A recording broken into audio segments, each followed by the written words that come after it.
Blog Talk Radio.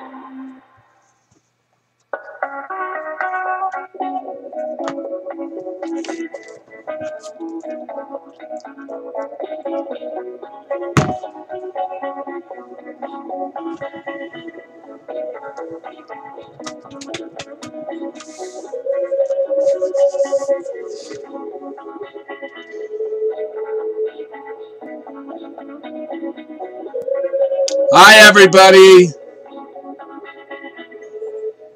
Welcome back. This is the Trailer Park Profit Show coming at you live from beautiful downtown Crestone, Colorado on Blog Talk Radio. My name is Daniel Gray and I am the Trailer Park Prophet.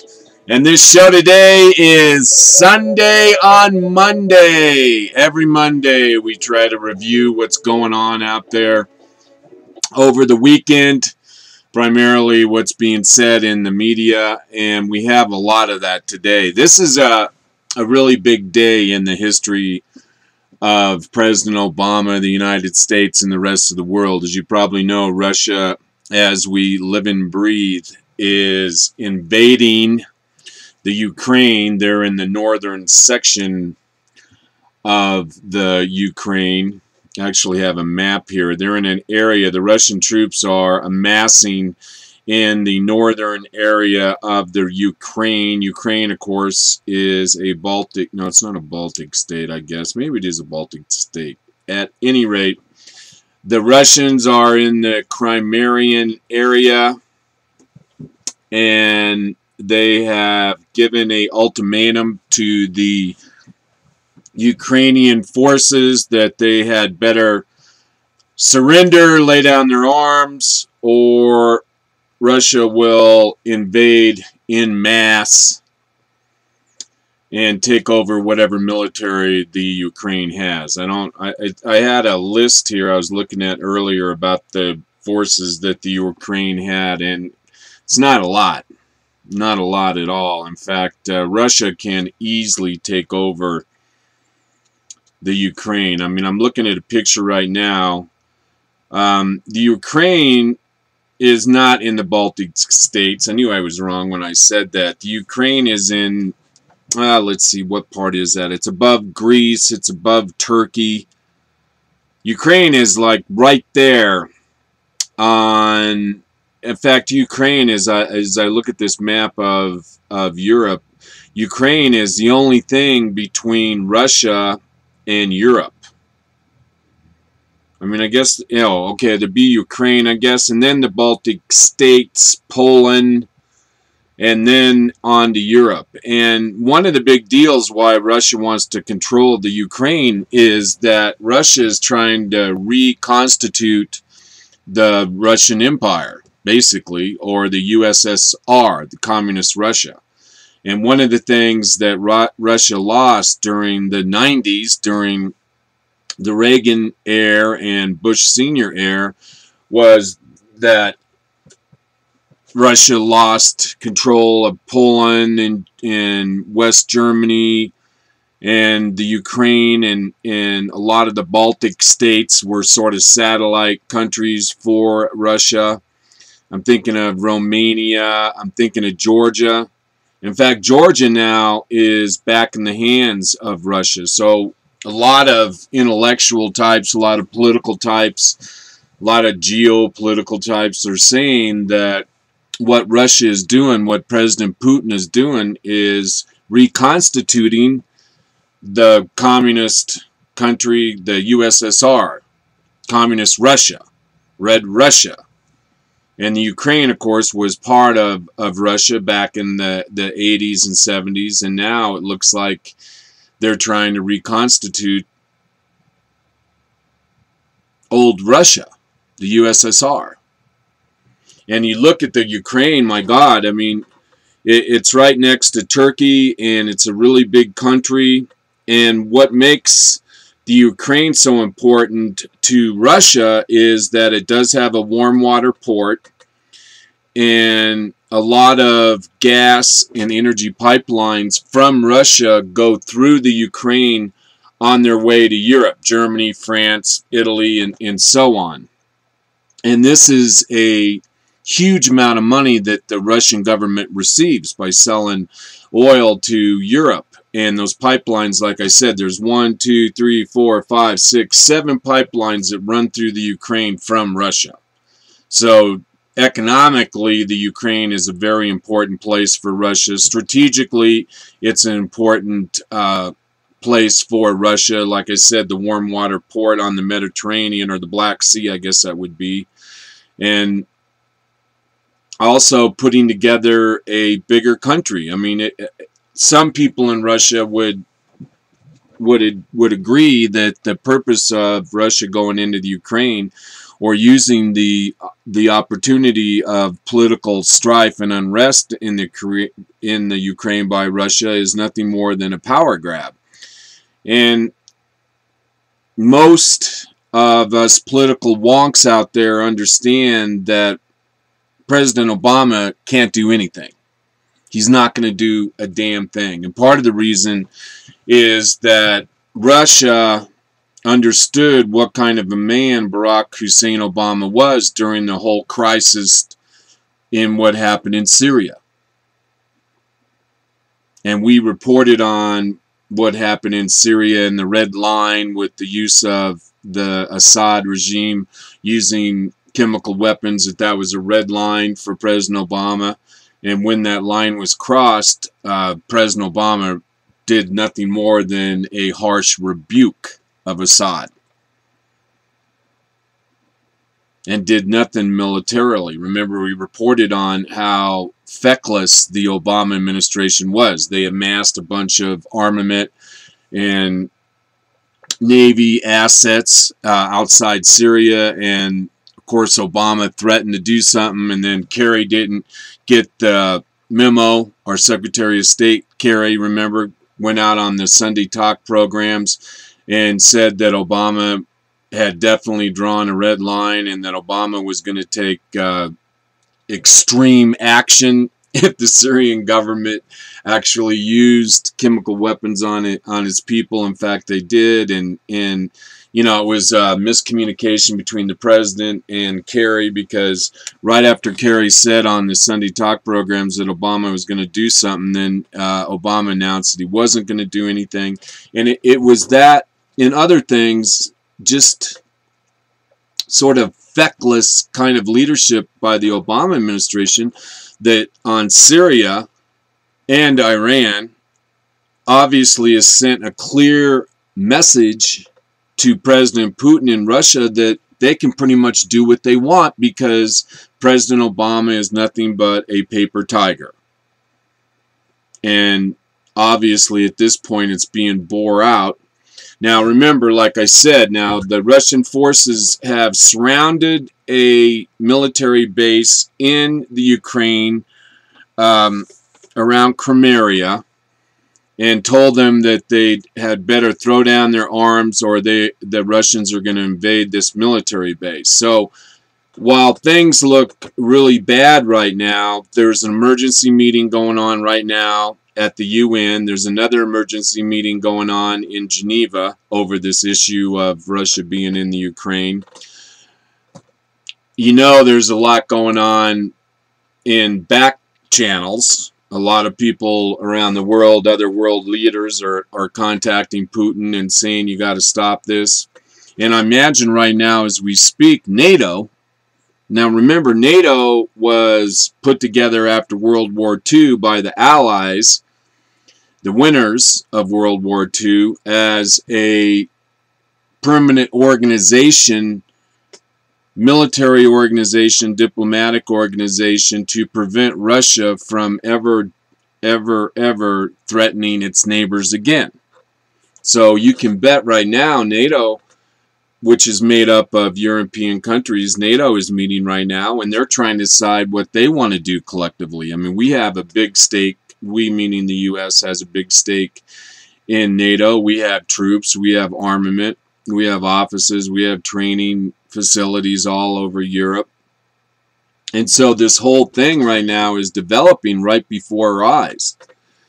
And ironically, the president is seen as, again, feckless and not a very serious man. And what they said over the weekend was that President Obama was very concerned, and if the Russians continued to hold territory in Ukraine, that the U.S. would initiate some economic sanctions, and that those sanctions would come from the U.S. and from the UN and other Western countries, which is, you know, Putin's not going to be worried about that. He's not going to be worried about that at all. I heard one report that the main concern for Putin would be if other countries, say the U.S., Japan, China, were to cut off consumer goods to Russia. Russia relies on foreign imports for a lot of its consumer goods. But then it was reported that China and Russia have had negotiations and talks recently, and Russia has secured an agreement from China to support Russia in terms of their invasion of the Ukraine at the United Nations. So China and Russia are in bed and looking out for each other in the UN and the rest of the world. And when I first heard that, I said, well, if I read between the lines, what I see is that the axis of power has swung in almost a day or a few days. And the axis of power now looks like it's going to be Russia and China. They provide a really good axis of power. And that is that now Russia can continue reconstituting itself as the USSR. And what China wants is the same kind of support they're giving Russia now in the Ukraine and the UN. China's going to want that same kind of support from Russia when China invades the islands that Japan and China are disputing. Japan says they're their islands, China says they're theirs, and China's been spoiling for a fight over these islands ever since Obama got into office. So we might see a military invasion of those disputed islands in the China Sea. And so you can see they have an I can't say that word, axis power. And then that puts the USA against the USSR and against China, which in my mind, in my opinion, Russia and China are our enemies, or at least should be dealt with as if they are our enemies. So at any rate, we're watching history being made, and the president was, I reported on Friday when we first started hearing reports that Russian troops had actually crossed the Ukraine border. President Obama was at the Democratic Winter Convention kicking off happy hour on Friday. And don't think that's not lost on world leaders. In my opinion, the president should have been in the Situation Room all weekend. But that's not where this president was. He kicked off happy hour, and then I'm trying to remember what he did Saturday. He visited, well, we'll have it later on in the show. I have some more. This is really a big story, so we're going to spend a lot of time on it today because it is so important. And it could be a harbinger of things to come. And if you include the Ukraine now under Soviet rule and Georgia now under Soviet rule, you could say that's a pattern. And if this plays out, this president may see the Russians becoming even more and more aggressive. They may decide that, Obama's poll numbers are so bad that he's going to probably bring down the Democratic Party in the 2016 presidential election, meaning that a Republican's going to get elected in 2016, and a Republican won't put up with Russia invading other countries. And so we might as well grab as much land as we can, because the rest of the world's feckless. They're not going to do anything against Russia, nothing of any substance. And I predict, being your trailer park prophet, that Russia is going to be in total control of the Ukraine within a month. And I predict that Russia is going to be waiting for another dust up in one of the other old satellite countries of the USSR and use that as an excuse to invade that country. All right, we'll just leave it there. You're listening to the Trailer Park Prophet, broadcasting live on Blog Talk Radio from beautiful downtown Crestone, Colorado. My name's Daniel Gray. I am your host du jour of the Trailer Park Prophet Show. All right, we're going to hop right into Mohammad. Now, we're going to be jumping around. You know, there's going to be some stream of consciousness here that I want to try and follow. But since I've been promising for so long to do a special about Mohammed and the Ottoman Empire, I thought I'd better dedicate some time to it. And I got this information that I'm going to share with you from Wikipedia. I was going to use Britannica, but now it looks like Britannica is no longer a free service, and I didn't want to sign up for it. So luckily I read all about Mohammed before I had to pay for it. And it's going to make out to be kind of an interesting contrast between Encyclopedia Britannica, and Wikipedia.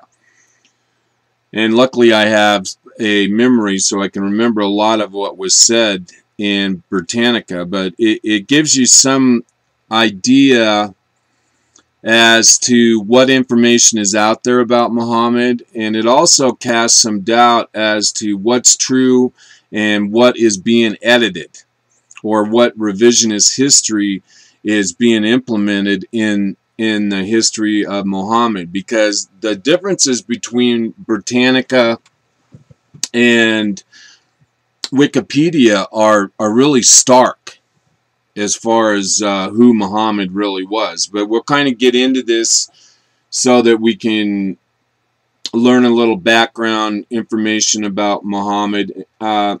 His total name, I'm not even going to try to say it, although I kind of want to. Well, I'll do it. Muhammad's full name is Abdul al-Qasmi Muhammad Ibn Ada Allah Aden Abba al-Mutabib Imba Hussein. That's quite a name. Now, the reason for this, though, in part is interesting to note because of the culture of Arabia, the culture of Arabs. And what's really important in Arab life is your lineage. Who was your father? Who is your uncle? Who is your grandfather? So I imagine that has a lot to do with all of these names. And also the tribe. I mean, if we were to go through here and figure out what all this meant, we'd be able to know a little more about Muhammad, because part of this long name would be his affiliation with the tribe. And, of course, who was his family. It says here that Muhammad was a man from Mecca who unified Arabia into a single religious piety under Islam, believed by Muslims and the Baha'is to be the messenger and prophet of God.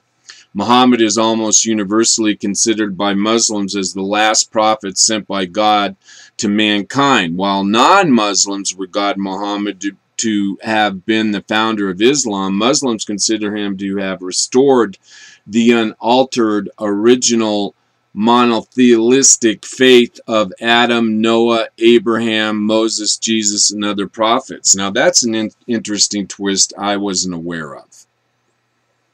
I had no idea that that was considered by some I mean that's really kind of telling. Let me read that again. While non-Muslims regard Muhammad to have been the founder of Islam, Muslims consider him to have restored unaltered original monotheistic faith of Adam, Noah, Abraham, Moses, and Jesus, and other prophets. I mean, that's profound. Muhammad was born in about 1570 CE, which is before Christ. Liberals are no longer using BC and AD. It's CE. I can't even remember what that stands for, but Muhammad was born about 570 BC in the Arabian city of Mecca. Muhammad was orphaned at an early age and brought up under the care of his uncle, Abdul Tilab. He later worked mostly as a merchant as well as a shepherd, and was first married at age 25, being in the habit of periodically retreating to a cave in the surrounding mountains for several nights of seclusion and prayer. He later reported that it was there at age 40 that he was visited by Gabriel, the angel Gabriel, and received his first revelation from God. 3 years after this event, Muhammad started preaching these revelations publicly, proclaiming that God is one, that complete surrender to him is the only way acceptable to God, and that he himself was a prophet and messenger of God in the same vein as other Islamic prophets. All right, now the difference here is huge from the Britannica version and other versions I've read too. And what I remember and what I learned was that Muhammad was born into a wealthy family. And this family was responsible in Mecca for taking care of the Hajj, that thing that Muslims walk around. That was their business. They were in the religious business from the beginning. And also Muhammad, it says he was orphaned, but his family had money. And as I remember, Muhammad's dad died, and his mother sent Muhammad off to the country. And the reason that she sent Muhammad off to the country was Muhammad was having what was described as seizures. And in that time, anybody who had a kid that was deformed or had seizures or had any other malady was considered second class or an animal, worthy of shunning. And so Muhammad's mother sent him off to the country. They had relatives out there, so he wouldn't be in the eye of the public in Mecca. And she hoped that maybe they could teach Muhammad how to be a man and work on his, what I thought were seizures.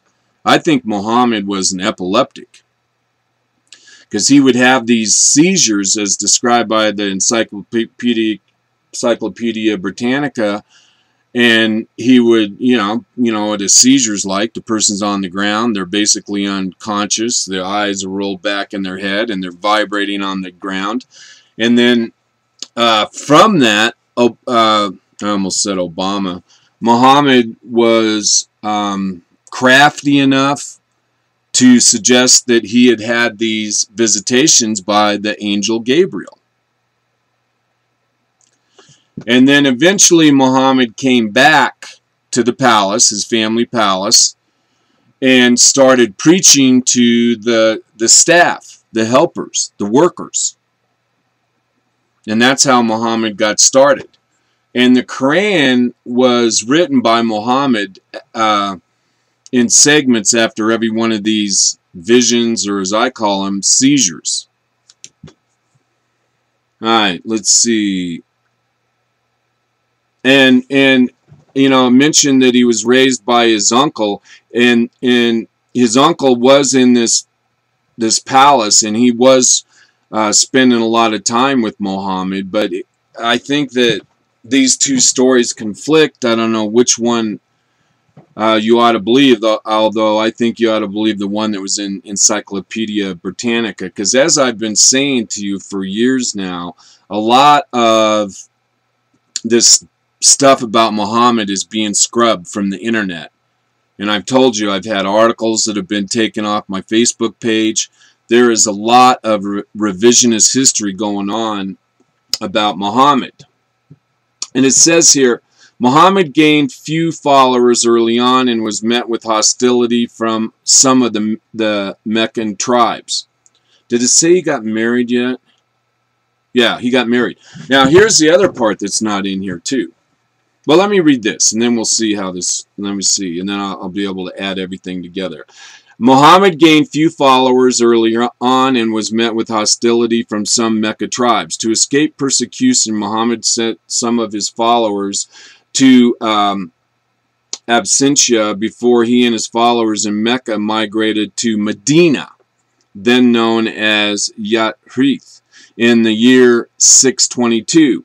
The event, the Hijra, marks the beginning of the Islamic calendar, which is also known as the Hijra calendar. In Medina, Muhammad united the tribes under the constitution of Medina. After 8 years of fighting with the Meccan tribes, his followers, who by then had grown to 100,000, took control of Mecca in the largely peaceful conquest of Mecca.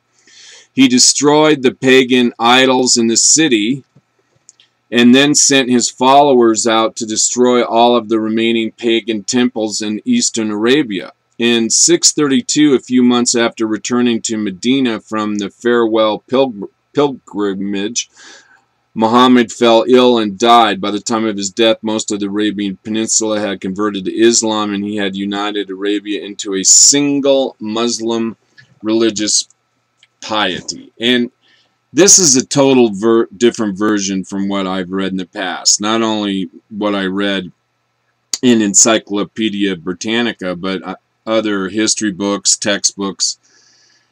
And what the deal was, Muhammad was having a hard time getting his religion started. And then he got married to a very wealthy woman. That was a woman he married. And he was able to take that, and the deal was, see, she was widowed, and her husband had a business, and that business was an army, basically, that would protect caravans of supplies and goods across the desert. That was her business. She was in the protection racket. So Muhammad inherited all that, and what he did was he took that ready-made army by his wife and started going against other tribes in the area to consolidate power. That's how it went down. And it wasn't until he did go to Medina that he actually was able to, use those military forces that he had to protect caravans. He was able to basically, with his wife's money and whatnot, to actually get his religion of Islam going in Medina. So he couldn't get it going in his hometown of Mecca, so he moves to another town to see if he can be a little more popular. And it was. And one of his first wars, one of the first wars or battles that Muhammad ever lost, was against a Jewish tribe. And that really was the beginning of Muhammad's hate of Judaism, because he was trying to control all these trade routes, and he wanted to be the only one to provide protection. And he was looting other caravans while, either you paid Muhammad to protect your caravan, or he would loot you. All right? And a lot of times the other caravans would be protected by other tribes. And one of those tribes was a Jewish tribe. So that's a little more insight into what I think was going on, and how Muhammad got to the position of being a prophet. I mean, he kind of made that up as he went along. Let's see here. Muhammad gained few followers early on and was met with hostility from the Meccan tribes. And of course, they don't mention here that some of those were Jewish. To escape persecution, Muhammad sent some of his followers to Absentia before he and his followers in Mecca migrated to Medina, then known. Okay, I think I already did this. Okay, right. Yeah. Sorry. And then the revelations, each known as Allah, which means sign of God, which Muhammad reportedly received until his death, form the verses of the Quran, like I said, regarded by Muslims as the word of God and around which the religion is based. Besides the Quran, Muhammad's teachings and practices, Sunnah, found in the Hadith of the Sharia literature, are also upheld by Muslims and used as sources of Islamic law. Muslims discuss Muhammad and other prophets of Islam with reverence, adding to the phrase, peace be upon him, whenever their names are mentioned, while conceptions of Muhammad in medieval Christendom and pre-modern times were largely negative, appraisals in modern history have been far less unfavorable. So he just substantiated here what I've been saying all along, that the press and individuals have been doing everything they can to clean up the reputation of Muhammad. And I think that's rather obvious. Let's see. I wonder what else is in here. Look over this really quick. Goes into all of his names. Talks about the Quran. All right, and this is so scrubbed. I can just tell. Life in Mecca, childhood, early life. Let's go into this a little bit. Muhammad was born about the year 570, and his birth date is believed to be in the month of Rami-Ani. He belonged to the Banu Hassan clan, like I mentioned, one of the more wealthier clans. One of Mecca's prominent families, although it appears less prosperous during Muhammad's early lifetime. The Banu Hassan clan was part of the Kurdish tribe. Tradition places the year of Muhammad's birth as corresponding with the year of the elephant, which is named after the failed destruction of Mecca in the year of the Asudi king. Alright, we don't need to get in here. His father was Abdullah, died almost 6 months before Muhammad was born. According to Islamic tradition, soon after Muhammad's birth, he was sent to live with a Bedouin family in the desert, as desert life was considered healthier for infants. Muhammad stayed with his foster mother and her husband until he was 2 years old. Some Western scholars of Islam have rejected the history of this tradition. At the age of 6, Muhammad lost his biological mother to illness, and he became orphaned. For the next 2 years, he was under the guardianship of his grandfather, of the Banu Hassan clan. But when Muhammad was 8, his grandfather also died. He then came under the care of his uncle Abu Talib, the former leader of the Banu Hassan. According to Islamic historian William Montgomery Watt, there has a general disregard by guardians in taking care of weaker members of the tribes in Mecca during the 6th century. Muhammad's guardians saw that he did not starve to death, but it was hard for them to do more for him, especially as the fortunes of the clan of the Hassan seemed to have been declining at the time. While in his teens, Muhammad, accompanied by his uncle on trading journeys to Syria, gaining experience in commercial trade, the only career open to Muhammad as an orphan. Islamic tradition states that when Muhammad was either 9 or 12, while accompanying the Meccan's caravan to Syria, he met a Christian monk or hermit named Barber, who is said to have foreseen Obama's career as a prophet of God. Little is known of Muhammad during his later youth. and from the fragmentary information that is available, it's difficult to separate history from legend. It is known that he became a merchant and was involved in trade between the Indian Ocean and the Mediterranean Sea. Due to his upright character, he acquired the nickname Amin, meaning faithful, trustworthy, and al-Shak, meaning truthful, and was sought out as an impartial arbitrator. His reputation attracted a proposal in 595. A 40-year-old widow Mohammad consented to marry, which by all accounts was a happy one. And of course it doesn't say that she was rich. Several years later, according to narration collected by historian Ibn Izya, Muhammad was involved with a well-known story about setting the black stone in place in the wall of Kabul in 606. The black stone, a sacred object, had been removed to facilitate renovations to the Kabul. That was what his family used to take care of, the Kabul.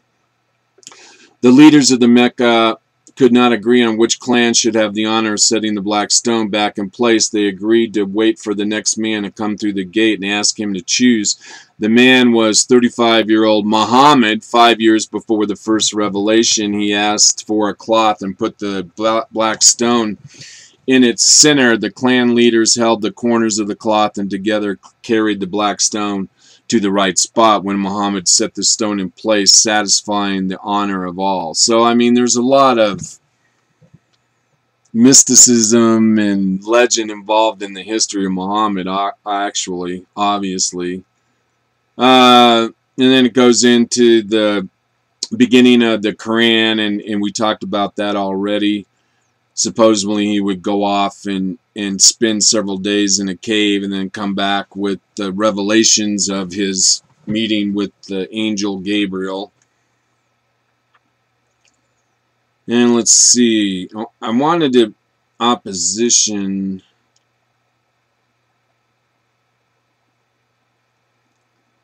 I wonder if it goes into the. I wanted to see whether or not there was a mention here. I mean, I already planned on doing this from the Britannica, so when I wasn't able to get on, I had the result to go into Wikipedia.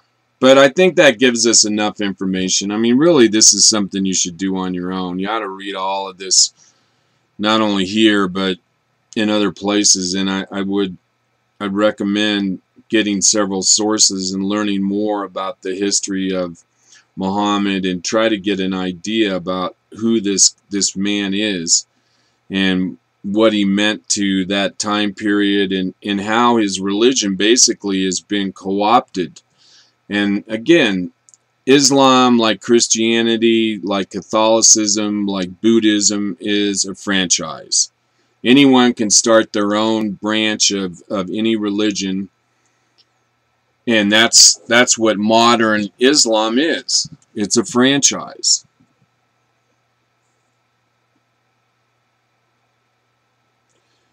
At any rate, obviously Muhammad was very successful. He was able to pretty much control all of the Saudi Arabia Peninsula. And they made, actually, the whole of the Byzantine Empire was under the control of Islam at one time, and that included a lot of the Middle East. That included Turkey, Anatolia. It also included where we were talking about today, the Crimea and the into the Baltic states. I mean, all around the Mediterranean was area that was controlled during the life of Muhammad. So his conquests were rather substantial. I mean, there's no question that Muhammad, and really the truth is that the empire that Muhammad had was actually enlarged after his death. And Muhammad always had a military contingent around him. He always had a military around him. And it was that military that went on to conquer more land in the name of Islam. And the big difference between the Sunnis and the Shiites is that, now I get the groups confused. The Sunnis believe that the succession after Muhammad belongs to only blood of Muhammad. And then the Shiites believe that the succession after Muhammad is the rightful succession, because the first leader after Muhammad was a unrelated military person, and then the second person was another, I believe, bureaucrat in the Islamic religion, and then the third person was actually Muhammad's cousin. And then so the Sunnis think that that's the first imam, the first leader of Islam. And then the Shiites believe that the first two people were the rightful heir to Islam. And that is the difference between Sunnis and Shiites. And I may have gotten that mixed up, but I'm not mixed up on the difference between Sunni and Shiites. It all has to do with who took over the leadership after Muhammad's death. And the rub is whether or not the rightful leader was a descendant of Muhammad or not. And it's no more difficult to understand than that. All right. I guess that's enough of Muhammad. And I'm really disappointed. I swear to God, I had two really good articles that I wanted to share with you, and I thought it gave a really good background on the history of Muhammad and also the differences between the Sunni and Shiites. And I swear to God, stuff that I try to save on my Facebook page relating to Islam gets wiped off. I mean, it just does. And we should I want to do just a little bit about the Ottoman Empire, because I almost forgot about the Ottoman Empire. And I took a class here recently, and I learned a lot about the Ottoman Empire that I didn't actually know about. But it's important to understand that the religion of Islam is very contagious, and it can be absorbed easily into societies who are financially poor. The destitute are more like, and the reason being is, the reason that Islam is so attractive to people who are poor is that they'll do just like the Sandinistas did in Nicaragua. I mean, they'll offer food, jobs, money, anything to win you over to their side. Hospitals. They do this in Libya. The Muslim Brotherhood has hospitals in Libya and Syria and other places. Not Syria, but they do in Libya. I know they do in Egypt. And the Muslim Brotherhood understands that if you provide goods and service, bread and circus, that you're going to have more followers. So it's easier to co-opt somebody if they're destitute. And people will start their own Islamic franchise knowing good and well that they can co-opt poor people. And Islam would have never made it had Muhammad not married a rich old lady. Ottoman Empire. Created by Turkish tribes in Anatolia, one of the most powerful states in the world during the 15th and 16th centuries, it spanned more than 600 years and came to an end only in 1922. That's how recent there was an Ottoman Empire. When it was replaced by the Turkish Republic and various successor states in the southeastern Europe of the Middle East.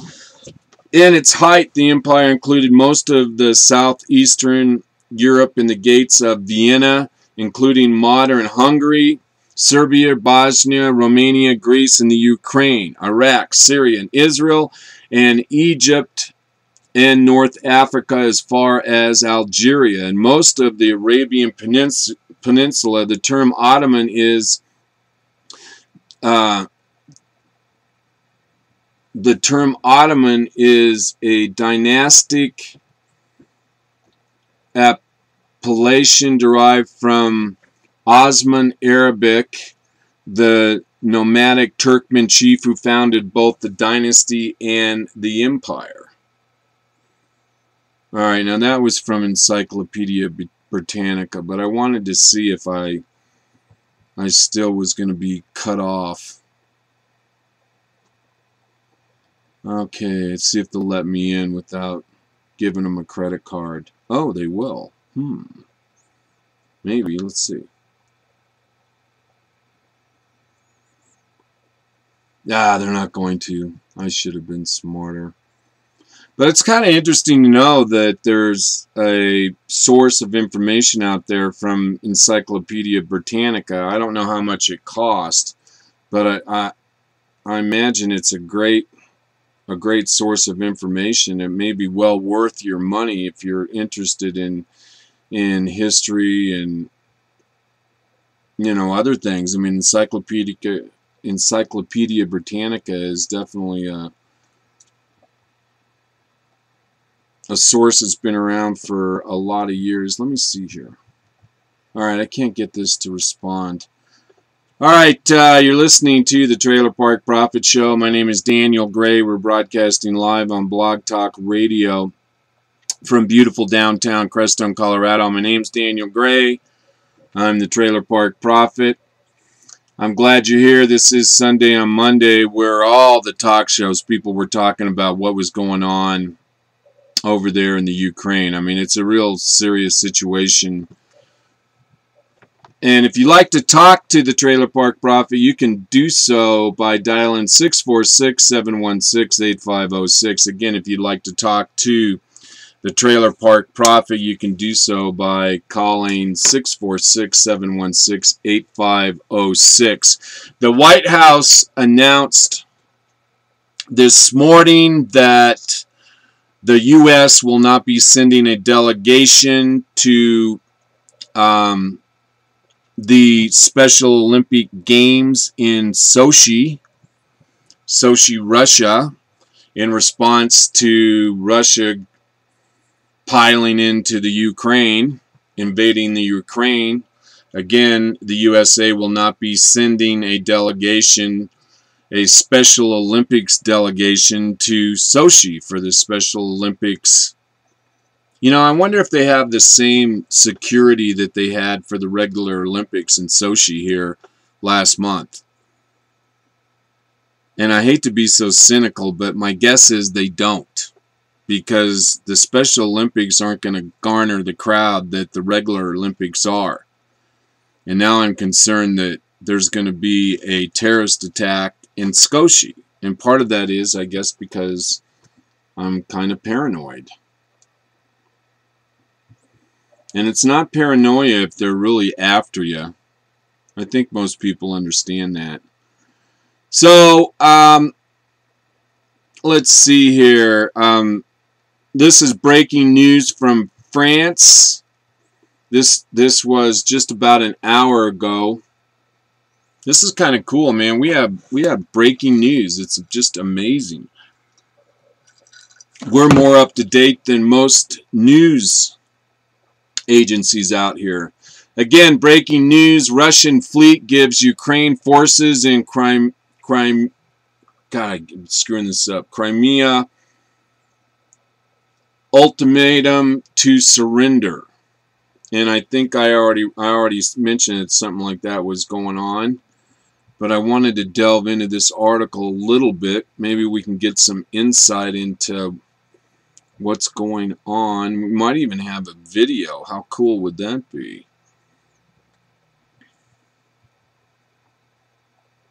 I thought I had a video. This must be it right here. Breaking news: Putin puts troops in western Russia on alert. Russian news agency reports. Again, this is from France.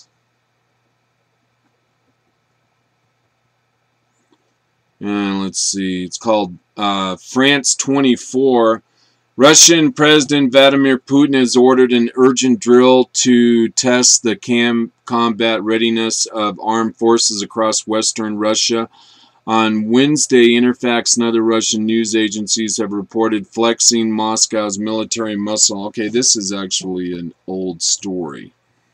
Maybe my friend gave me kind of a bum tip here. All right, moving on.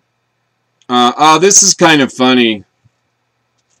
We're going to jump around a little bit today, but this will be kind of fun.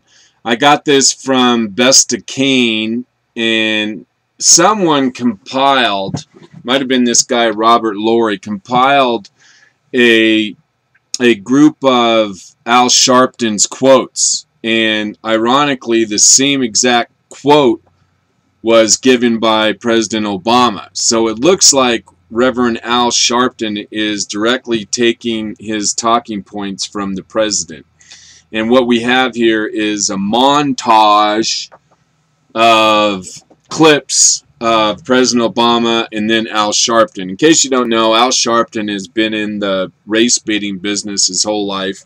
He's a black man. You can see him now on MSNBC, and I really recommend you check out Al Sharpton on MSNBC, get an idea what he's all about. So here's a montage of President Obama being mimicked, parroted by Al Sharpton. Mr. President, take it away. Welcome back to the Trailer Park Profit Show. He loves it. Agony of repeat. People will lose their jobs. People will lose their jobs. If you work hard, you can make it here. If you work hard, you can make it here. That's the bottom line. That's the bottom line. Yeah, we're becoming a more perfect union. We're becoming a more perfect union. We'll keep moving this country forward. We will keep moving this country forward. The defining challenge of our time. The defining challenge of our time. You can't shut it down. Republicans can't shut it down. They deserve a vote. They deserve a vote. The people's business is at stake. The people's business is at stake. The best is yet to come. The best is yet to come. You've got a problem with me. They've got a problem with me. They demanded ransom just for doing their job. Republicans are demanding ransom for doing their job. For what? For what? You came from someplace else. Somebody brought you. You came from someplace else. Somebody brought you. Shame on us if we forgot. Shame on us if we forgot. More tolerant and more just and more accepting. More tolerant, more just, more accepting. Do not threaten to burn the house down. Don't threaten to burn the house down. They're not focused on you. They're not focused on you. Well, all this would be funny if it wasn't so crazy. Yes, it would be funny if it wasn't so crazy. And I don't know, maybe they're taking the Reverend out of context. And I mean, if this is really what the president, or really what Al Sharpton was doing, then you would think he would have said, and I'm quoting here, this is what President Obama said yesterday or the day before. I don't know. It just, a lot of people are making a big deal of this. It is kind of funny, and Al Sharpton is definitely worth the price of admission. But, you know, I've talked about on this program a lot about how Robert Reich is out there on social media and going to campuses all across the country to try and get all of his liberal forces ginned up and make sure they have the right message. And you can see that obviously Al Sharpton has the right message as far as President Obama goes. And he's acting, Al Sharpton's acting like a reporter, a journalist on MSNBC. And it's, you know, no doubt he's there to do opinion, which is fine, but don't masquerade as though you're a journalist, because you're not, Al Sharpton. And you sound funny when you're saying the exact same thing over and over again as the president. I mean, it means you're nothing more than a spokesman for the president. You're shilling for the president. All right, moving on. Oh, this is kind of funny. This is there were, I guess, on Monday. No, this is Monday. On Friday or Saturday, whenever the first was, there was an earthquake in the Ukraine, right where the Russian troops were invading. And according to this Tuner radio network that says flash, earthquake strikes Crimea, Russian troops blame U.S. HAARP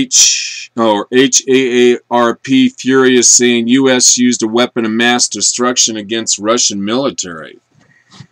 March 1st, 2014, a significant earthquake has struck the Crimea Peninsula in the Ukraine within the last hour, and Russian military sources are claiming it was a deliberate attack by the United States using its HAARP array in Alaska in retaliation for the Russians placing troops into the Ukraine. Blaming the U.S. for an earthquake. But you know what? People are going to believe that. They are. They're going to believe that. It says, according to sources on the scene, the Russian military surveillance detected intense bursts of electromagnetic long waves prior to the earthquake. They say the bursts were specifically timed and repetitive in nature, which caused a resonance in the ground, triggering the earthquake. I mean, maybe we have this capability. I mean, almost anything's believable. And if the president was desperate to respond and he knew he couldn't use his military, if we do have this high-frequency active Aurora research program, that's what that HAARP is, a U.S. Defense Department research program jointly funded by the U.S. Air Force and the U.S. Navy, the University of Alaska, and the Defense Advanced Research Projects Agency, designed and built by BAE Advanced Technologies. Its purpose was to analyze the ionosphere and investigate the potential for developing ionic enhancement technology for radio communication and surveillance. And it shows a facility where they're actually doing this HAARP in Alaska. It says here that the HAARP project directs a 3.6 megawatt signal. I mean, that's just kind of interesting. Oh, here's a little thing from the History Channel to explain this new technology to us. So let's give this a listen. Dr. Agnew experienced the power of ELF waves firsthand back in the 1980s. He was hired by an energy company to locate oil and gas using the same kind of ELF waves at much lower frequencies to carry out search. It's a process called Earth tomography. But during one particular incident, Dr. Agnew believes his use of HAARP-like ELF waves accidentally triggered an earthquake. It was in the spring of 1987 we arrived in Roseburg, Oregon, to use our ELF technology to search for oil and gas. Setting up that day, we had a little bit different results than we expected, because the instant that we energized it, there was between a 4 and 4.5 on the Richter scale earthquake that occurred. We were so amazed about what seemed to be cause and effect. We get to an area that has a high propensity for earthquakes, in an area known as the megathrust of the Pacific Northwest. We turn it on, and an earthquake occurs. Dr. Agnew demonstrates how he may have triggered the quake. This is a scale model of what the area looked like in Oregon when we scanned for oil and gas in 1987. The strata right here represents the megathrust area underneath the ground. The rock represents the potential energy set up in the ground from tectonic stress. What we're going to do is introduce ELF waves and demonstrate that it can, in fact, trigger an earthquake. In this case, Dr. Agnew is using a stereo speaker to produce the ELF waves needed for his demonstration. ELF waves, extremely low-frequency waves, are just like a subwoofer. In your car, you can actually feel the vibrations through your body. ELF waves are the same way. They vibrate the earth, and at right resonant frequencies, they can have devastating effects. When the speaker is activated, ELF waves begin to emit. Tiny vibrations in the sand are detected. Then a few seconds later, the rock representing a fault line shifts. As you can see, in a very few seconds, the resonant frequency built up in our model released the potential energy in the rock. That concussion. So anyway, it goes on to show you how this actually does work and that it can move mass objects, and it's just really interesting that the Russians would point to this technology and blame the USA for an earthquake. But what a brilliant thing to do. What brilliant propaganda. I mean, obviously Russia is going into the Ukraine, and the only pushback they're getting, or the major pushback they're getting, is from the USA. And so why not discredit your opposition by suggesting they created an earthquake? I mean, it's pretty smart. You gotta love propaganda. All right, we're going to do a flashback. And before we do that, I better do a station ID. My name's Daniel Gray. I'm the Trailer Park Prophet, and we're broadcasting live on Blog Talk Radio from beautiful downtown Crestone, Colorado. This is Sunday on Monday, when we recap the events that were making news over the weekend. And I have something here from Best of Kane. And headline, flashback, Chris Matthews on MSNBC trash Romney for suggesting Russia might be a problem. Now remember, during the campaign for re-election of President Obama in 2012, there was, and also during the campaign in 2008, when Obama first ran against John McCain and Sarah Palin, there was a lot made of the current world in the 21st century, and a lot made of how the Cold War was old thinking. And they made fun of Romney and Palin because they suggested that Obama, with his sort of arm's length, lead from behind type rhetoric, would embolden Russia to invade the Ukraine. I mean, this was 4 and 8 years ago, and the press just laughed at Romney and laughed at Sarah Palin, and now, of course, it's come true. Now here is Chris Matthews, and he's on MSNBC, and I don't know when this clip is from, but he's ridiculing Romney after Romney said that Russia is our greatest enemy. All right, take it away, Chris. Welcome again to the Trailer Park Prophet Show. Chris Matthews. Here, maybe I can... Come on, Chris, buddy. We're all waiting for you here at the Trailer Park Prophet. I guess this would be a good time to say that if you're into, if you know someone, might be you, might be your friend, who is interested in traveling abroad and might want to enjoy the company of a local girl, have them show you around the sites, I offer a service.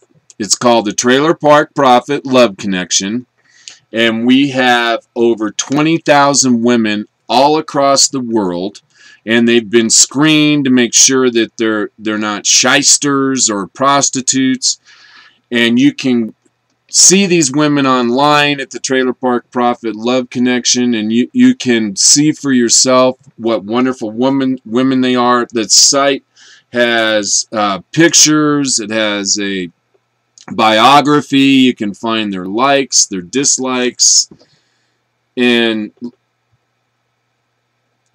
we also have offices in all of the countries across the world, so that they set up these events. I mean, we can set up the whole trip for you through the Trailer Park Profit Love Connection. We've been doing this for years, and we are the most renowned dating service in the whole world.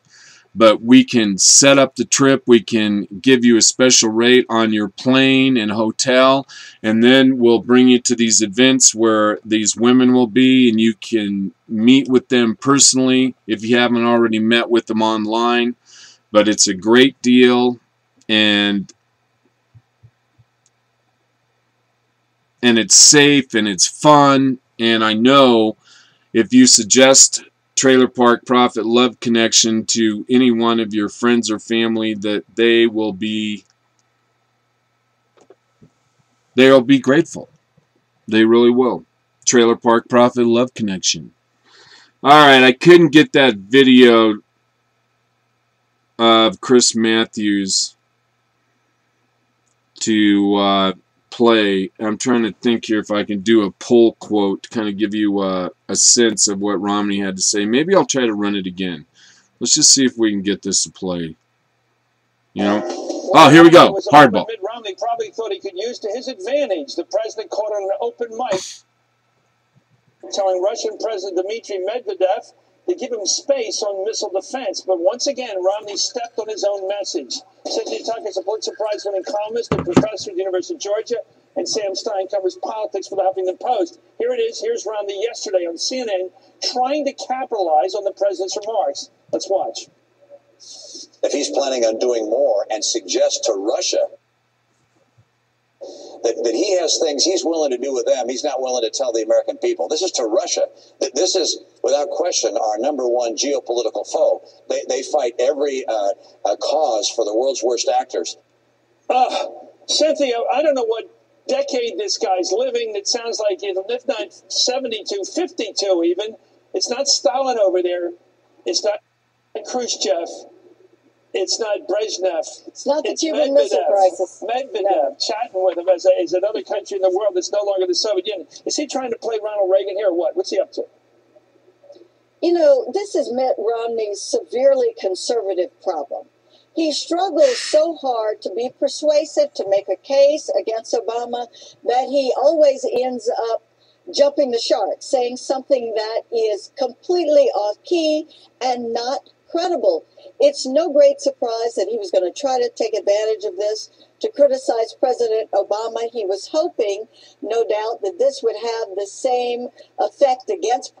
I got to interrupt here because they didn't set this up right. What they were talking about was a meeting that President Obama had at the G8 summit, or one of those economic summits, and he was talking to the then president of Russia, Medvedev.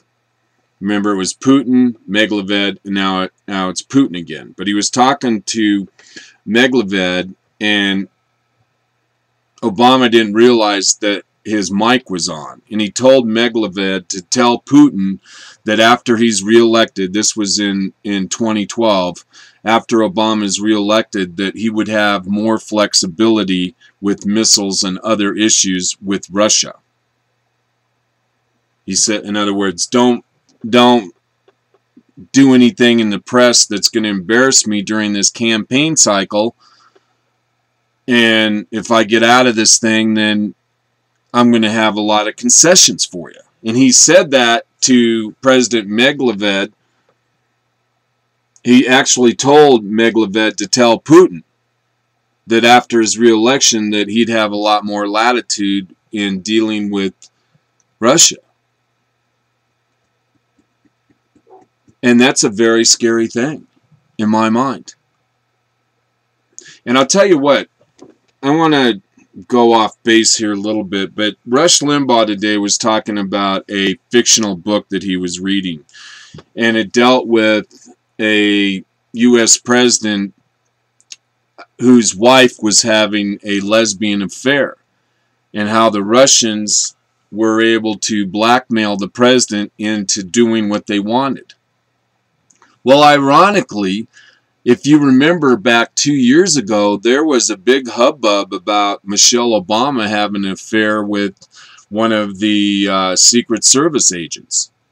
And we've reported here a lot on the Trailer Park Profit program that President Obama was a drug salesman, that he was actually homosexual, that he was actually selling drugs and sex at the same time. And there's that guy, Larry Sinclair, that wrote a book about it. And there's that other story about the gay choir director that was head of the choir, that Obama was part of the church for 20 years, that that individual was Barack Obama's gay lover, and that guy eventually was assassinated. But I'm just giving you a what if. You got to remember, Putin was the head of the CIA during the USSR. So you know Putin has the goods on Obama.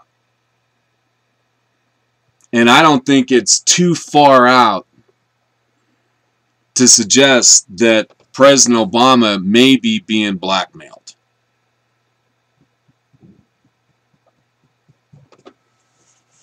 And it could be that Obama knew that Putin was going to go in to the Ukraine, and Putin basically told Obama, this is when you're going to stand down. And if you don't, we're going to release what we know about you to the American media. All right, let's go back to this Chris Matthews. The lady that's talking is Cynthia Tucker, University of Georgia. And again, they're talking about Mitt Romney suggesting that Russia is still our #1 adversary. In fact, he actually, both Sarah Palin and Mitt Romney said that there's a likelihood that Russia would invade the Ukraine. All right? Back in 2008 and 2012. So you think I'm a good prophet. All right, here we go. Back to the video. President Obama that his aide's message of calling Mitt Romney the Etch-a-Sketch candidate would had on him. But it didn't work. It made Romney look dumb. He's not a dumb man, but he said something that was clearly dumb. Well, that's argumentative on your part, Cynthia. He's not dumb because I tell you, Sam, I don't know Medvedev. We've got mixed views of these guys, but he seems so sophisticated and witty about his response. I mean, he just said, this is an ideological cliche from decades ago. This isn't, as he put it, it's not the mid-1970s anymore. This is the 21st century, Mr. Romney. Yeah, but it does provide a window into how Mitt Romney looks at some of the geopolitical problems that we face. He's always opted for a more hawkish militant stance, whether it's beefing up our presence in the Mediterranean, whether it's beefing up our defense budget, armament. Across the board, it's always opt towards more militancy. The fact that he declared Russia the preeminent geopolitical problem that the United States faces in the world is an antiquated worldview, but it's not something that's been hidden from Romney's policy platform. He's articulated stuff like this in the past. The problem that he confronts is that it's a much more complicated situation than it ever has been, that Russia is a much different country than it's been in many decades. Yeah, it sounds like G. Kirkpatrick, the old... Yeah, but his statement deeply complicates the U.S.-Russia relations should Romney end up being president. Well, he's caught off base here, guys. Look, here's Speaker John Boehner when asked about Romney's remarks that Russia was America's #1 geopolitical foe. He didn't defend Romney. Take a look how he cut him off here. He trimmed him. Clearly, the president is overseas. He's at a conference. And, while the president's overseas, I think it's appropriate that people not be critical of him or of our country. Is that a criticism, Cynthia, of Mr. Romney by saying I wouldn't criticize the president when he's overseas? You bet it is. I thought that what John Boehner said and did not say spoke volumes. He didn't, not only did he not defend Mitt Romney, he criticized him. He rebuked him. Let's leave this alone, because what Romney had said was indefensible. We need Russia. We need Russia at the table to help us with our real geopolitical enemies. How about Iran? We need Russia if we're going to confront Iran. We need Russia on North Korea. So to call them our number one geopolitical enemy, who attacked us on 9/11, by the way, was so far off key. Again, it makes Romney seem dumb. Thank you very much. Dumb. Thank you, Sam Stein. I personally am worried about what it says to the Russian people, that they actually think we don't like them. Yeah. What's the point? All those millions of people think we think of them as our enemy? Let's just making trouble. Anyway, we return. I'm coming back. Let me finish with Mitt Romney. I got some thoughts about this guy and his anachronistic declaration of hostility towards modern Russia. Very strange, very junior, well, I was going to say junior league, but he'd probably like that. You're watching Hardball, only on MSNBC. One thing that Clinton, Bush Jr., Bush Sr., and other Republicans, even Clinton, were able to do is admit to themselves through their policy that Russia was indeed one of our enemies. And just because someone is your geopolitical enemy doesn't mean that you don't have diplomatic relationships with them. To not have diplomatic relationships with them, now that would be dumb. But to suggest that somehow over the last 30 years that Russia now is an ally, I think is sheer folly. And the only way to deal with Russia historically has been from a position of strength. And what this proves to us is that the appeaser strategy of President Obama and Premier Chamberlain, Norville, not Norville, but the Chamberlain who was the head of Britain when the Germans took over Poland and France and all of that. I mean, they were about appeasement. You know, let's call people our friends and hope for the best. And somehow, if you extend the hand and you are nice and congeal to another foreign country that was a aggressor in the past, that in the future they might be nice.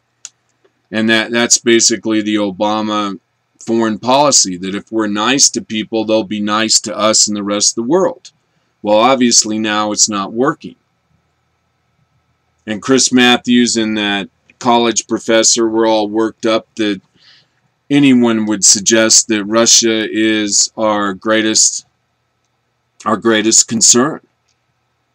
Well, obviously that is really the case. But I guess why I think that it's important to talk about this is not only is it interesting, not only is it ironic, not only is there hypocrisy, but it shows you the links that the length that progressive socialist statists will go to protect and elect their candidate. All right, here is Sarah Palin. Again, this is from Best of Kane. He writes, Sarah Palin was right. Weak Obama watches as Russia invades Ukraine. And let's see if I got a video here. I'm hoping this is the video of actually a speech by Sarah Palin. This is the story of the little room over the pizza place on Chestnut Street. The modest first floor Well, bedroom in Tallinn, Estonia. while this advertisement goes, you know, Down I-95. It is the story of where every great idea begins, and of those who believe. Sarah Palin was credited for saying that she could see Russia from her backyard. And in truth, that was actually a line that was on Saturday Night Live. Sarah Palin never said she could see Russia from... Democrat donors, to mark his words, it will happen, that there were at least 4 or 5 scenarios that would place our country at risk in an Obama administration. I guess we got to say, well, thanks for the warning, Joe. No, he didn't specify specify what those 4 or 5 scenarios will be, but for clues, I'm a foreign policy agenda to find out what maybe this would be. First, our opponent wants to sit down with the world's worst dictators with no preconditions. He proposing to meet with a regime in Tehran that vows to wipe Israel off the earth. Now, let's call that crisis scenario 1. Okay. Now, Senator Obama, too, having advocated sending our U.S. military into Pakistan without the approval of the Pakistani government, invading the territory of a troubled partner in the war against terrorism, we got to call that scenario number 2. Okay. Then the apology that has finally brought victory in Iraq within sight.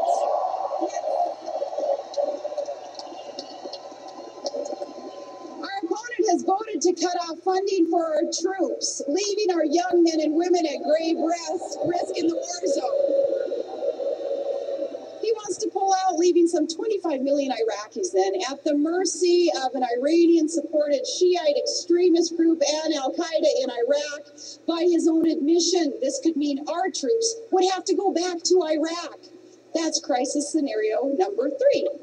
And then after the Russian army invaded the nation of Georgia, Senator Obama's reaction was one of indecision and moral equivalence, the kind of response that would only encourage Russia's Putin to invade Ukraine next. That's crisis scenario number 4.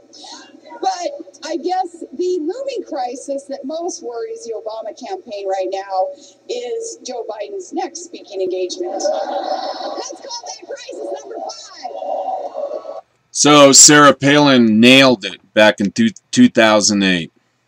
2008.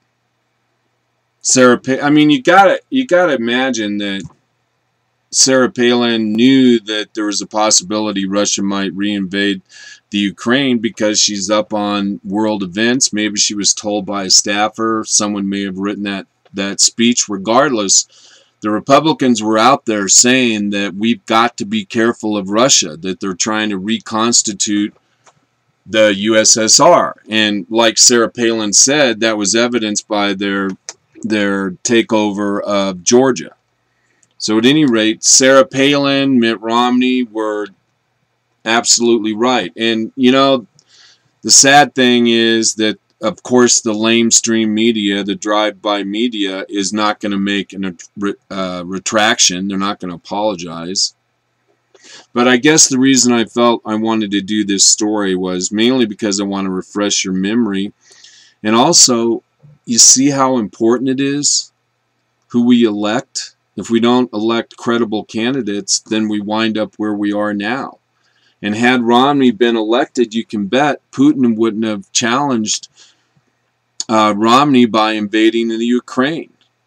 Or I think it's safe to suggest that there was less likelihood that Russia would have invaded the Ukraine or reinvaded the Ukraine under a Romney presidency. So our votes have consequences. Okay, here's President Obama. I believe this was Friday. I got this from the cnsnews.com.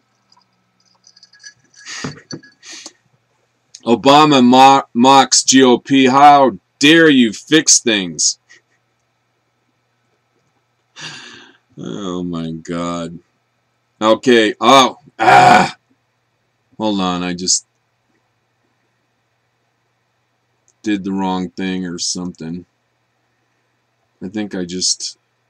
Okay, here we go. Alright, here is... here, let me set this up a little bit. I got this article, yeah, I told you I got it from the CNS News. On Friday, President Obama mocked Republicans who complain about his use of executive actions to fix Obamacare without involving Congress. Obama opened his remarks at the Democrat National Committee's winter meeting by joking that he's using an executive order to force someone else to pick up the happy hour tab. So why Russia's invading the Ukraine? Here's the Obama that we know and love being a comedian. And Obama went on to say, he says, well, it's Friday.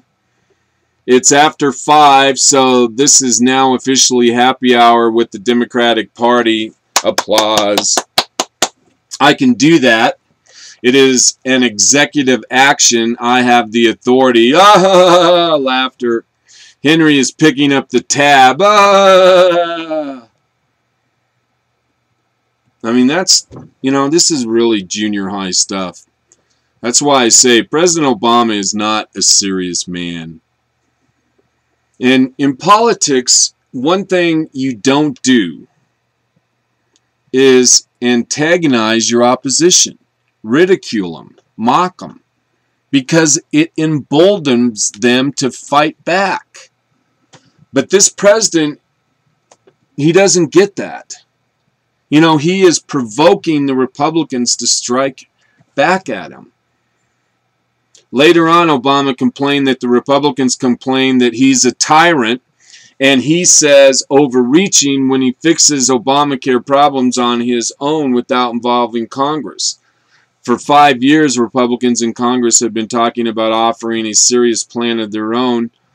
Their alternative, you can go back and look at every year, 2009, 2010, 2011, 12, 13, every year our alternative plan is right around the corner. Laughter. That's not true either.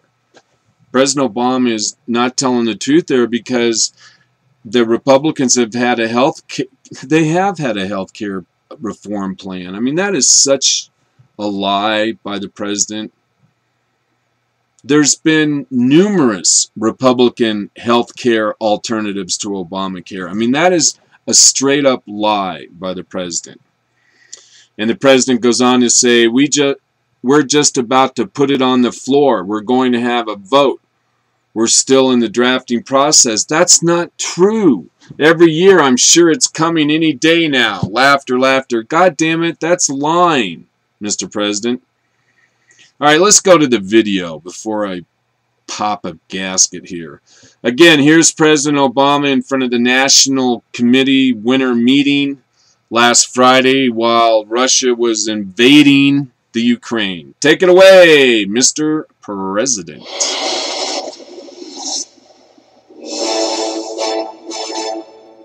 Well, it's Friday. It's after 5 o'clock. So this is now officially happy hour with the Democratic Party. I can do that. It is an executive action. I have the authority. Henry's picking up the tab. For 5 years, Republicans in Congress have been talking about offering a serious plan of their own, their alternative. You can go back and look at every year. 2009, 2010, 2011, 2012, 2013, every year. Our alternative plan is right around the corner. We're just about to put it on the floor. We're going to have a vote. We're still in the drafting process. Every year. I'm sure it's coming any day now. Yes, there have been some disruptions. Yes, we lost that first month out of the gate. And we've worked hard to fix problems that have come up without any cooperation from them. In fact, they've complained when we fix them. They say, well, how dare you fix the things we were complaining about? Have you noticed that? They'll complain about something. Because the way you fixed it was illegal. You're a tyrant. You're overreaching.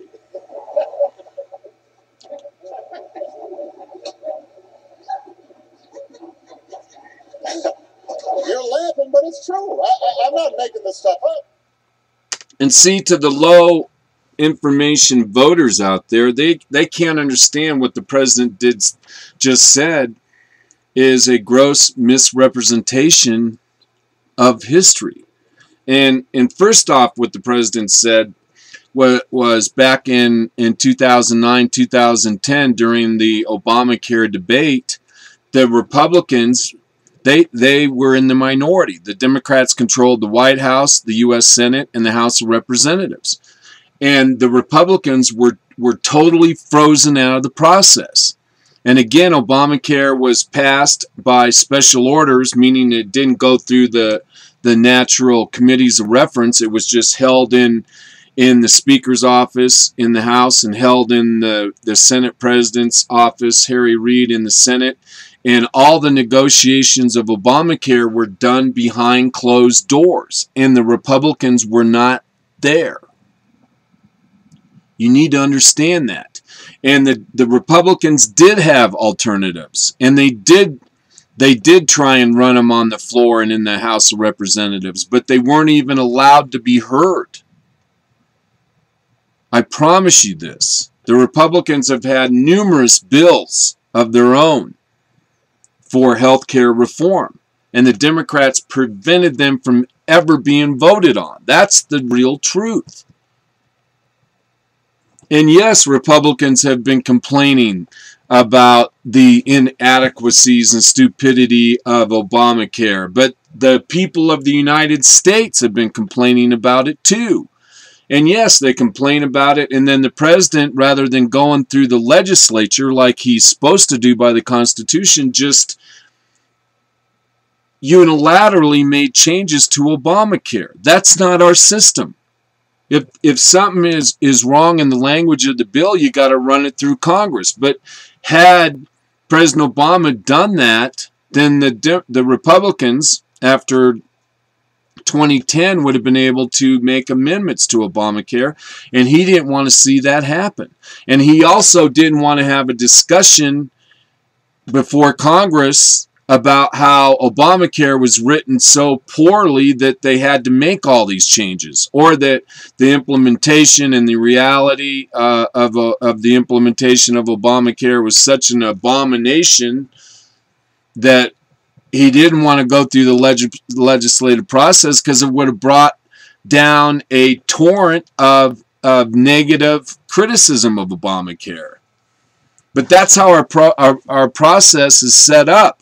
Checks and balances. So Obamacare, all those changes that Obamacare made, like to the employer mandate, mandating that employers had to provide health insurance, that's probably the main thing that President Obama did by executive decree. That should have went through the legislative process. And then there could have been open debate and discussion on why that's necessary, what are the actual fiscal costs, blah, blah, blah, blah, blah. But the president didn't want to go through that process. And at that point is why I am angry, and others out there. That's when the Republican Party should have taken the Democrats to court. That first one, that first executive order, delaying the implementation of the employer mandate. But the president's just out there mocking the GOP, and I can guarantee it's done more harm than good, because political wonks like you and me, we watch this kind of thing. And this is the kind of stuff that puts fuel into our passion. And hopefully he's going to make us get out there and knock doors and phone call and put up signs, donate money to the Republican cause. I just don't think it's, if I was an advisor to the president and I looked at this speech, I would say, Mr. President, don't do this. I mean, things are going pretty good right now. Why antagonize the GOP? Why be smug? Why mock? You're just embrazoning our enemies. And for me, my takeaway from that, what that shows to me is that President Obama, he's either not very sophisticated or he's very mean-spirited. One or the other. All right, where are we? Okay, got to do a break. You're listening to the Trailer Park Profit Show. My name is Daniel Gray. I am your host du jour. We're broadcasting live on Blog Talk Radio from beautiful downtown Crestone, Colorado. This is Sunday and Monday. We recap the events of the weekend. Basically, most of the discussion was on the invasion by Russia into the Ukraine. Okay, here's something kind of weird here. you know, talk about people that aren't ready for prime time. John Kerry is one of those people. He's our Secretary of State, our chief ambassador, and he was on a lot of the talk programs on Sunday,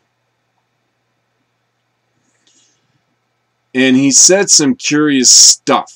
And here he is on Meet the Press, and again he's talking about the crisis in the Ukraine.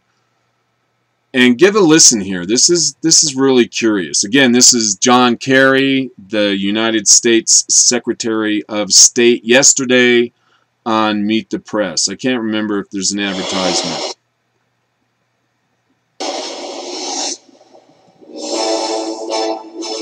And this is from CNS News. It's not about the U.S. And Russia. But the reality is that just Wednesday, you told my colleague Andrea Mitchell that Vladimir Putin said he would respect the territorial integrity of Ukraine. Now you're talking about Russia annexing the Crimea. Something happened. And I wonder, as you hear some criticism from conservatives who say the issue here is that Vladimir Putin's not afraid, that he saw a red line by this administration in Syria and then no follow-up, no action, that he thinks that he can provoke the U.S. and the West and that President Obama won't do anything in response. Well, he's finding out the opposite. Let me make it clear. President Putin is not operating from a place of strength here. Yanukovych was his, supported president. Yanukovych was thrown out despite Putin's support. Yanukovych turned on his own people. President Putin is using force in a completely inappropriate manner that will invite the opprobrium of the world, and it already is. He is not going to gain by this. You know, he may be able to have his troops for some period of time in Crimea unless he resolves this, but the fact is he's going to lose on the international stage. Russia is going to lose. The Russian people are going to lose. He's going to lose all of the glow that came out of the Olympics, his $60 billion extravaganza. He is not going to have a Sochi G8. He may not even remain in the G8 if this continues. He may find himself with asset freezes on Russian business. American business may pull back. There may be a further tumble of the ruble. There's a huge price to pay. The United States is united. Russia is isolated. That is not a position of strength. Well, I disagree, John Kerry. And one of the reasons I cited earlier is that Russia has a lot of oil, and that oil's flowing through the Ukraine to Europe, and Europe needs that oil desperately, and Europe is in the UN, and that economic component is going to ensure that the Europeans are going to be the Neville Chamberlains. They're going to say, well, Russia, you know, you have a history there in the Crimea, and, you know, there were things going on that weren't exactly up to UN snuff, so we'll allow you the occupation of the Ukraine or part of the Ukraine, and you know, we'll move on. And that's how I see the UN looking at this situation. And I, you know, I have a feeling, I have a strong feeling that Russia doesn't have any desires to pull out of the Ukraine, you know, because they've got their allegiance with China. If they need financing, they'll go to China. I mean, Europe in and of itself, too, is a dead area. The EU is basically on its back. All the countries in Europe are in overspent, bankrupt, basically. God, we haven't done a story in a while about what's going on in Greece or France or Spain, but all the EU is deficit spending like crazy. So they're not an economic power, and all Russia's doing is sucking that oil money out of them.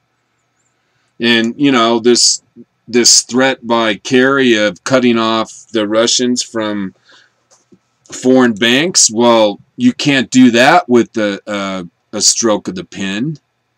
I mean, I guess you could do it in regards to, say, the U.S., but that doesn't include all the banks that Russia does business with. You know, this is a real hollow threat.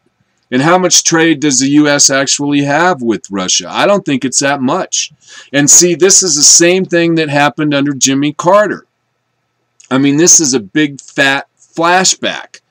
Under Jimmy Carter during the 70s, Russia, remember, invaded Afghanistan, and Jimmy Carter said, "Oh, we're not going to go to the Russian Olympics." And the Olympics that year that Russia invaded Afghanistan was in Russia, and we didn't go to those Olympics. President Jimmy Carter said in response to Russia invading Afghanistan, we weren't going to go to the Russian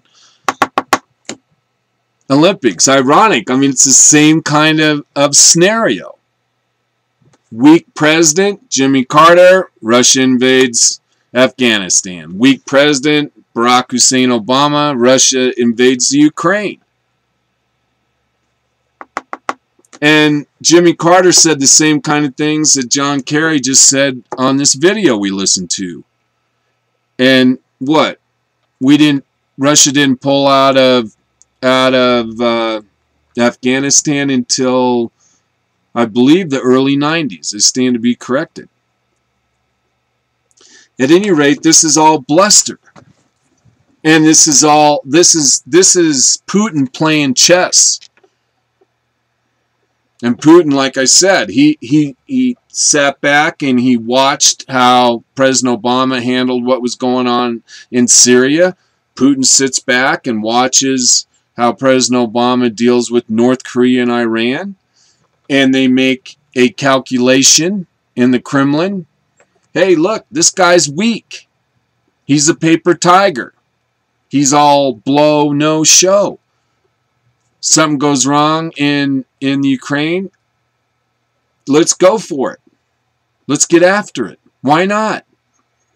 It helped them back in the 90s, for crying out loud.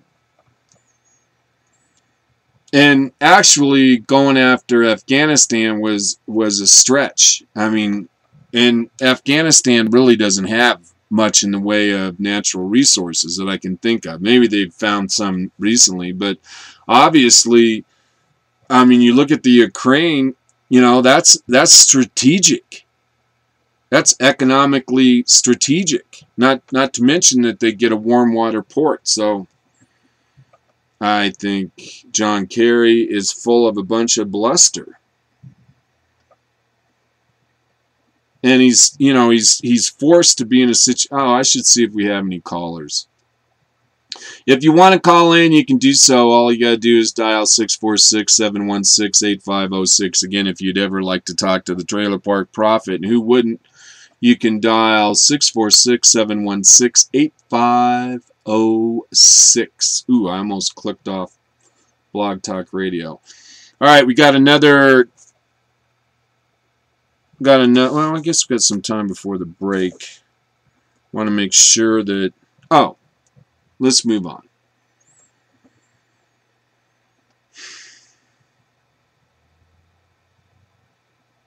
All right, here again.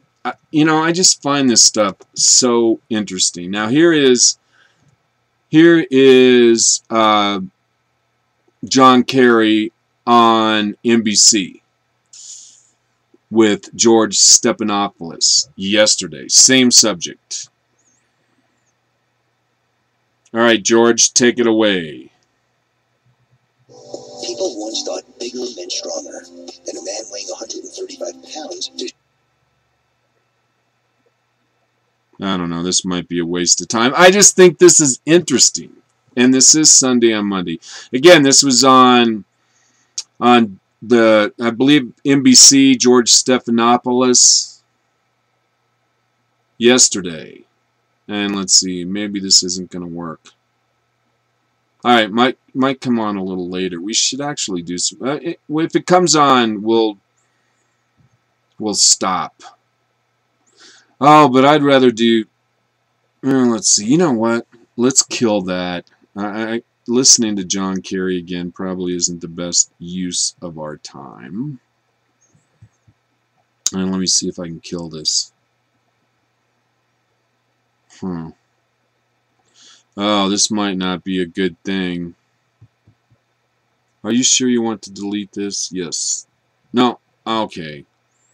Well, that's a shame, because I wanted to do another video, but I think we'll be able to just do this story. You know, this story is interesting. You know, the big deal, of course, in the lamestream media. You never want Oh, hang on. Let me set this up. Okay, as you probably know, in Arizona, they actually passed a law, the legislature did, and what it did was it guaranteed religious freedom, all religions, the freedom to refuse service. And this came to the public square because of a Christian cake baker in Colorado actually didn't want to bake a cake for a gay wedding. And they got sued, and that's where it actually started, was in Colorado. And, of course, it begs the question, do businesses have a right to refuse service on a conscientious ground, on a moral ground? And it proposes an interesting dilemma. And I'm still trying to work it out in my own mind how I feel on it. But here recently, the governor of New Mexico, Susana Martinez, who, by the way, is a Republican, recently lost her hairdresser over her stance on marriage equality. Evidently, Republican Governor Susan Martinez is against same-sex marriage, and she had been getting her hair cut at the same place for, I believe, 15 years, and all of a sudden the owner decided that they would no longer serve the New Mexico governor because she was a person who disagreed with same-sex marriage. You know, interesting. So anyway, let's give a listen here. Here's some ladies who were reporters, are reporters in New Mexico, talking about this issue. It's just something you don't want to do, right? Well, here's the deal. Governor Susana Martinez doesn't cut it with her hairstylist. Antonio Darden says he cut the governor's hair 3 times, but that's it. No more until she changes her mind about gay marriage.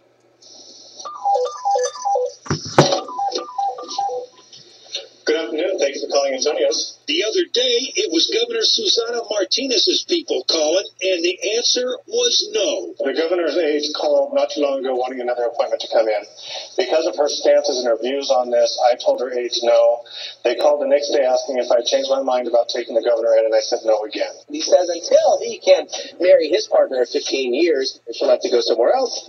Antonio says gay couples don't have the same rights that married couples have, and he's determined to fight that. The stylist who is gay says that anyone who's gay should stop serving the governor. The governor spoke out about the issue at a governor's conference in Washington. She said it's no big deal that Darden talks too much anyway, and she likes to relax when she's having her hair done. That's no way to talk about equality. And this is from the American Bridge, 21st Century.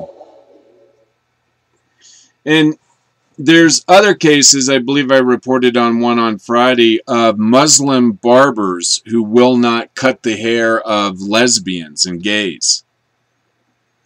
So this issue is going to be huge in 2014.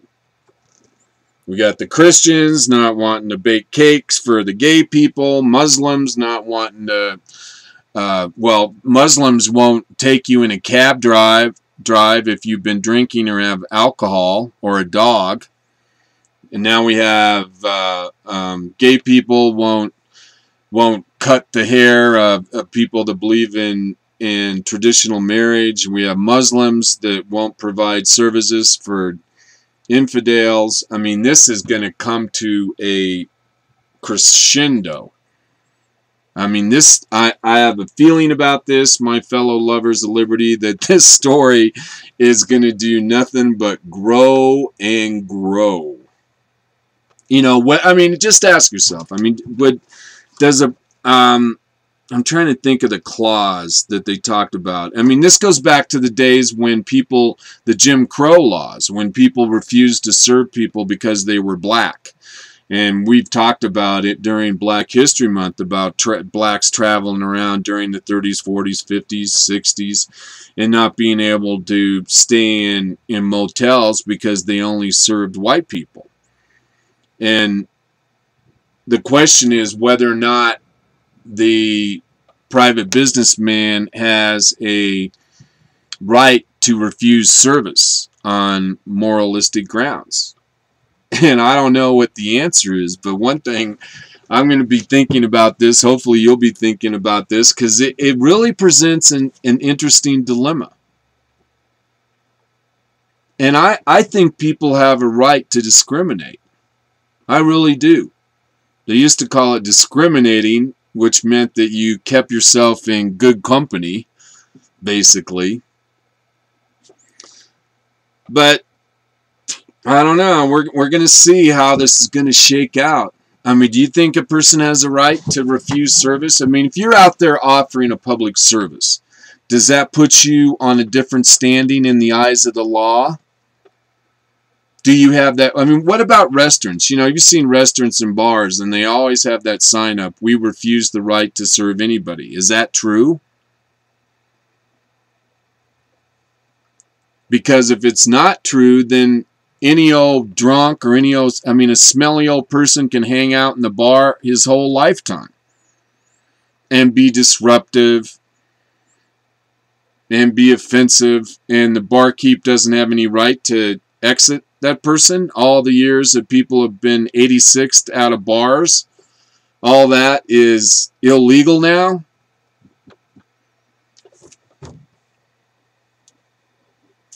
All right, what do we got? Let's see. All right, I kind of want to do this story. All right, let me do this really quick. There, new story out there that's breaking. Men rob pregnant woman in labor at gunpoint. Annapolis police arrest 2 people for armed robbery of a pregnant woman in labor. An eyewitness called police at around 4:30 a.m. Sunday after seeing a man and a pregnant woman. And it shows pictures of these guys, and they're let's see if there's a picture here. But you're going to be hearing about this story, and I hate to say this, but these 2 individuals that are suspected of robbing this woman at gunpoint that was in labor, they're 2 black men. And this is from Annapolis MD. What is that? I can't even think of the state. Annapolis police arrest 2 people for armed robbery of a pregnant woman in labor. An eyewitness called police around 4:30 a.m. Sunday after seeing a man and a pregnant woman being held at gunpoint at the 1800 block at Copeland Street. The woman was going into labor prior to the robbery and was transported to the hospital. When officers arrived on the scene, one of the victims pointed to the suspects fleeing the neighborhood in a stolen vehicle. Officers pursued the vehicle in Tyler Court, and they eventually abandoned the vehicle. These 2 gentlemen, one was 24 and one was 44, and they're actually from Washington, D.C., and they're being held on charges. But I have a feeling there might be some video, and we don't know whether or not the woman was white. I mean, I almost hope she was black or Latino. I mean, I actually hope it never really happened, but it did. But if it turns out to be a white woman, it's another case of black on white violence. And if it's 2 guys, I don't know. I don't want to get ahead of the story.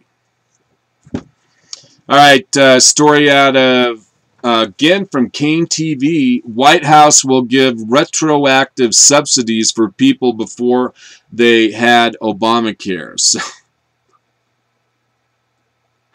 I don't know what this is about. Retroactive subsidies. What the hell? You know, there's going to be subsidies in Obamacare if you don't have enough money or don't make enough. But retroactive subsidies. I mean, what can that be? Oh, well, let's listen to the Kane man himself. See what he has to say about retroactive subsidies. Television Fanatic is free. Oh, whoops. Click the button to get started. I obviously don't know what's going on there. Okay, that's not that good of a story anyway. Okay, let's see. Okay, I better not do that.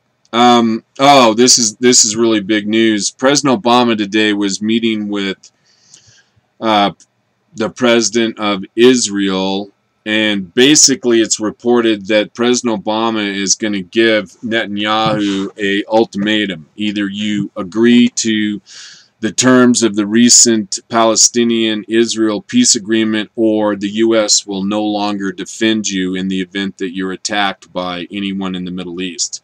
So the president has basically thrown down the gauntlet, and this is big news. This is really big news. But what I have here is a video from a woman. She's a journalist in Israel, and she's not afraid of the president. And she responded in a manner that I thought was very, very bold for this woman. Her name is Caroline Glick. She is a reporter from the Jerusalem Post. I read her article. She's a great writer, and she's commenting on the president threatening, our president, Barack Hussein Obama, threatening Netanyahu. And they are together right now, Netanyahu and President Obama, as we live and breathe. So here's this reporter, Caroline Glick. All right, Caroline, welcome to the Trailer Park Prophet Show. It's an honor. We are primed to bring back more of the good jobs claimed by the recession, but that requires a year of action. Now's his chance. The Keystone XL pipeline is ready to be built. It's all up little to the advertisement. Say yes to new jobs. Yes to economic growth. The choice is his. It's amazing, all these advertisements on the internet now and on Facebook. And all right, here we go. Caroline Glick. And President Obama has touched down in Jerusalem, officially beginning his first trip as President of the United States in Israel. He's calling it a chance to connect with the Israeli people. Behind the scenes, administration officials are referring to this as a charm offensive to improve his image in Israel. And boy, can he use it. There was a time, August of 2009, when only 4% of the Israeli people thought the Obama administration was more pro-Israel than pro-Palestinian. That number is now up to 26%, possibly based on some of the pro-Israel rhetoric we heard from the president during his re-election campaign. But it certainly is a long way to go for him to regain the confidence of the Israeli people. Is that skipping? American administration. Joining us now, Caroline Glick. She's a senior contributing editor of the Jerusalem Post. Caroline, thank you so much for joining us this morning. Are the expectations just so low for President Obama at this point that he can he has no choice but to do well? Well, I don't actually think most Israelis know why he's coming here. I mean, it actually doesn't make a lot of sense to most of us. He's got nothing to advance here. The entire region around us is falling apart. Yesterday, there were reports that Al-Qaeda opposition forces to Bashar Assad in Syria launched a chemical weapons attack against regime supporters around Khalid. And so, it's just, we can't figure out what he's doing here. He gave an interview to Israeli television last week where he basically said, there's no difference between my policy now than it was in the last 4 years. So either on Iran or on the Palestinians or on any other front. So it's not actually clear what he's doing here. Well, the president consistently has said that no other administration has been more supportive of the Israeli people and their interests there in the Middle East than his administration. And that statement generally goes unchallenged. Oftentimes, Prime Minister Netanyahu is sort of forced into a diplomatic web there where he can't really go against that statement. But what is the feeling of the Israeli people? Well, we consider him to be a hostile president overall. And of course, when the President of the United States says something like that, the Prime Minister of Israel isn't in a position to say, well, no, actually, that's not true. In fact, the president is always in a position to force or place put the Israeli leadership on the spot to talk about how wonderful he is to Israel. And he did that repeatedly in the lead up to the 2012 election.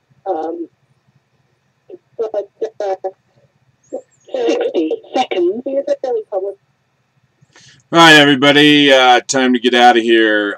Again, thanks a lot for being here. This is the Trailer Park Profit Show, and we're here 3 days a week, Monday, Wednesday, and Friday. And I did the most unbelievable thing. I just clicked off my studio connection. So, anyways, I thought that was a pretty good show. We're going to be back on Wednesday, Hump Day with the Prophet. And we'll have a lot more to talk about. We're going to know a lot by Wednesday what's going on in Ukraine and other places across the world. So thanks a lot. We'll see you on Wednesday.